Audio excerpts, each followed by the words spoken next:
জিয়ার প্রতি তাদের অকৃত্রিম শ্রদ্ধা কিংবা খালেদা জিয়ার প্রতি তাদের যে শোক, তার একটি আবহাওয়া আমাদের সামনে স্পষ্ট হয়ে ওঠে। যেমন তেমনি একইভাবে কোনো কোনো রাষ্ট্রপ্রধান বা সরকার প্রধানের বক্তব্য বিবৃতিতে খালেদা জিয়ার মৃত্যুকে কেন্দ্র করে ভূ রাজনীতির একটা চেষ্টাও হয়তো আমাদের সামনে স্পষ্ট হয়ে ওঠে।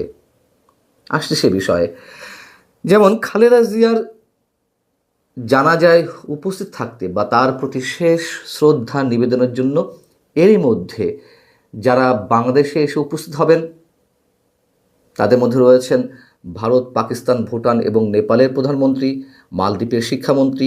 এর পাশাপাশি হয়তো আরও অনেকেই উপস্থিত হবেন যাদের বিষয়ে এখনও পর্যন্ত আমরা নিশ্চিত হতে পারিনি। তো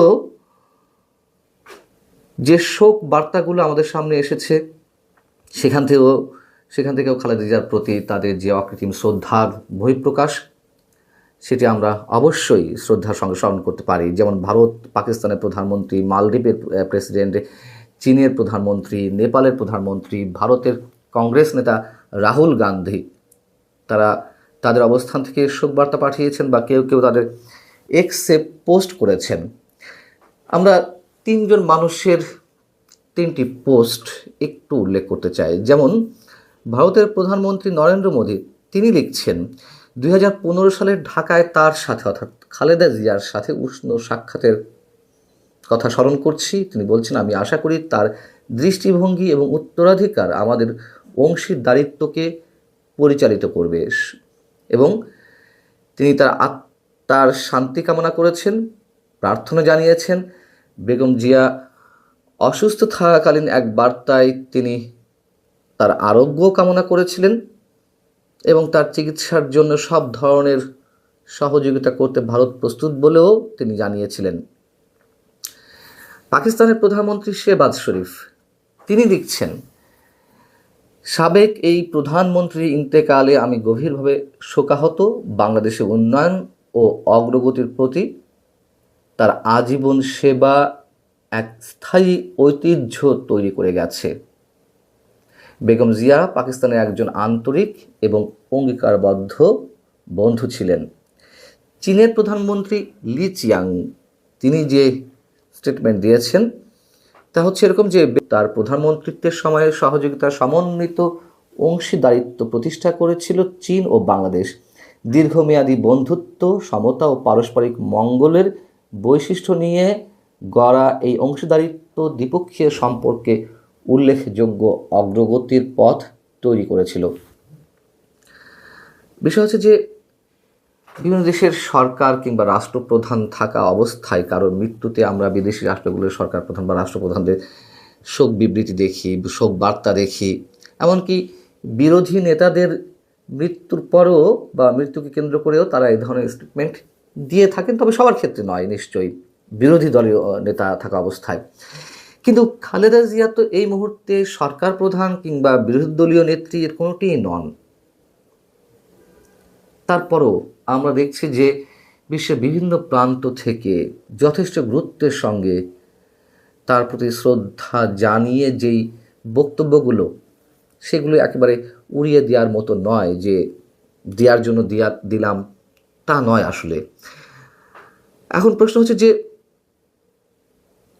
তার প্রতি সত্যিই শ্রদ্ধা জানিয়ে এই বিবৃতিগুলোকে, এই বক্তব্যগুলোকে আমরা কতখানি গ্রহণ করব, নাকি খালেদা জিয়ার পুত্র তারেক রহমান বাংলাদেশের সম্ভাব্য আগামী প্রধানমন্ত্রী, এ কারণেই তারা এটিকে গুরুত্ব দিচ্ছেন? সেই প্রশ্ন দুটি নিশ্চয়ই তুলনা করার দাবি রাখে। তবে রাষ্ট্রপ্রধান বা সরকার প্রধানদের যে বিবৃতি বা বিভিন্ন রাষ্ট্রের প্রতিনিধি যারা বাংলাদেশে এসে খালেদা জিয়ার প্রতি শেষ শ্রদ্ধা নিবেদন করছেন বা করবেন, সেগুলোকে নিশ্চয়ই আমরা শুধুমাত্র রাজনীতির মধ্যে সীমাবদ্ধ রাখতে পারি না।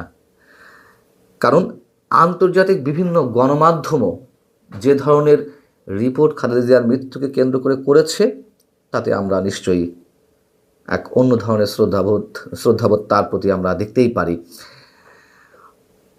বিশ্বের বিভিন্ন গণমাধ্যম রিপোর্ট করেছে। শুধু দুটি বিষয়ের কথা উল্লেখ করি।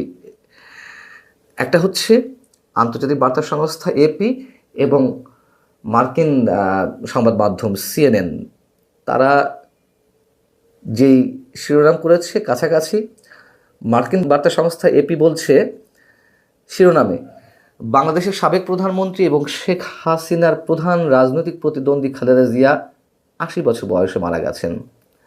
আবার সিএনএনের শিরোনামও এরকম যে বাংলাদেশের সাবেক প্রধানমন্ত্রী শেখ হাসিনার মূল রাজনৈতিক প্রতিদ্বন্দ্বী খালেদা জিয়া ৮০ বছর বয়সে মারা গেছেন।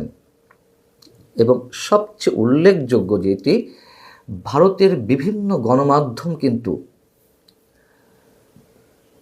আজীবন ভারত তোষণ নীতির বিরোধিতাকারী যেই নেত্রী খালেদা জিয়া, তার এই মৃত্যুর পরে যে রিপোর্টগুলো প্রকাশ করেছে সেগুলো অবশ্যই আমাদেরকে গুরুত্বের সঙ্গে নিতে হবে।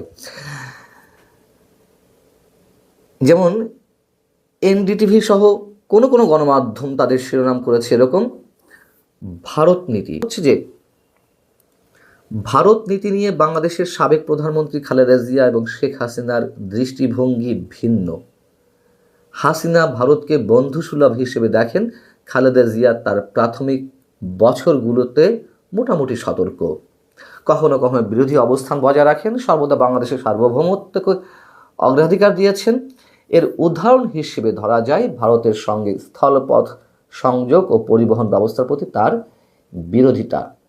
প্রধানমন্ত্রী হিসেবে খালেদা জিয়া ভারতের জন্য উত্তর পূর্ব ভারতের রাজ্যগুলোতে বাংলাদেশি ভূখণ্ড ব্যবহার করার অনুমতি দিতে অস্বীকার করেন। তিনি দাবি করেন এটি দেশের নিরাপত্তা ও সার্বভৌমত্বের লক্ষণ। তিনি ভারতের ট্রাকগুলোর বাংলাদেশের সড়ক ব্যবহারকে দাসত্বের সমতুল্য বলে উল্লেখ করেন। তবে খালেদার লক্ষ্য কেবল সংযোগের অধিকার প্রত্যাখ্যান করা ছিল না, বরং তার দেশের জন্য বাস্তব লাভ নিশ্চিত করা ছিল। 2014 সালে ঢাকার একটি পত্রিকা তাকে উদ্ধৃত করে বলেছে যে সংযোগ অনুমতি অবশ্যই তিস্তার জলচুক্তির সঙ্গে সামঞ্জস্যপূর্ণ হতে হবে। এনডিটিভি বলছে যে তিনি 1972 সালের ভারত বাংলাদেশে বন্ধুত্ব চুক্তির নবায়নের বিরোধিতা করেন। অনেকেই এই চুক্তিকে সামরিকভাবে গুরুত্বপূর্ণ মনে করতেন, তবে খালেদা জিয়া বলেছেন তার দেশকে এই চুক্তি করতে বাধ্য করা হয়েছে। এনডিটিভি লিখছে, বিএনপিকে বাংলাদেশের স্বার্থের রক্ষক হিসেবে প্রতিষ্ঠার মাধ্যমে খালেদা তার নীতিগুলোকে ভারতের আধিপত্যবাদের বিরুদ্ধে প্রতিরক্ষা হিসেবে সাজিয়েছিলেন। ভারতের প্রথম সারির কোনো গণমাধ্যম খালেদা জিয়ার মৃত্যুর পরে তাকে যেভাবে মূল্যায়ন করছে, এর মধ্যে অনেক বিষয় ইঙ্গিত করে। তার প্রতি শ্রদ্ধাবোধের জায়গাটি স্পষ্ট হতে পারে। আবার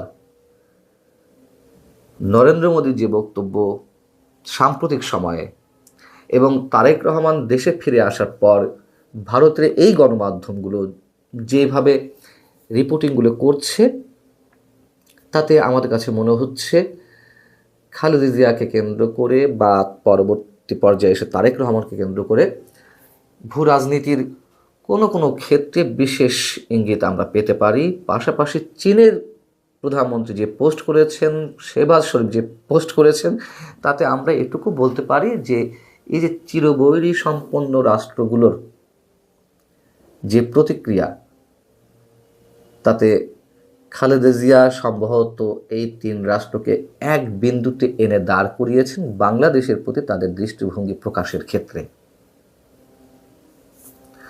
খালেদা জিয়ার প্রতি আমাদের অশেষ শ্রদ্ধা নিবেদন করে শেষ করছি।